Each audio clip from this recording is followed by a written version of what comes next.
Avant le début des efforts de restauration, Xiaoguo Hua et son équipe ont tenté de déterminer à quel point l'eau était mauvaise. Nous collectons des échantillons d'eau et de boue du lac Bayangdian.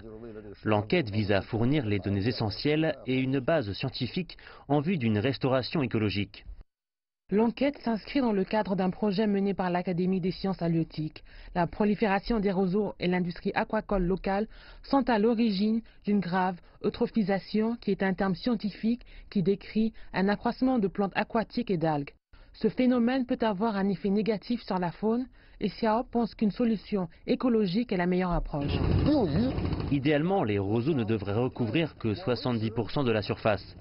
Pour maintenir ce pourcentage, il faudrait utiliser certaines espèces de poissons pour maintenir l'équilibre des plantes aquatiques ici et non les couper. Le projet devrait durer moins de 3 ans et ce n'est que le début.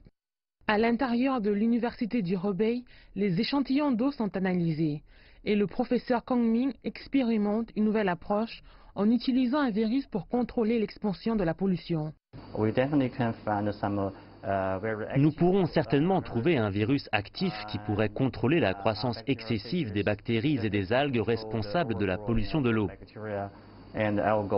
Jusqu'à présent, ils ont isolé plus d'une trentaine de séquences de virus d'algues. Quelques-unes sont testées en ce moment sur des champignons dans le lac. L'université du Hebei mène les efforts pour développer des solutions écologiques. Il y a beaucoup d'organismes dans cette zone humide rare. Un plan global d'épuration des eaux, de contrôle de la pollution, de recyclage, d'économie et de restauration biologique est nécessaire.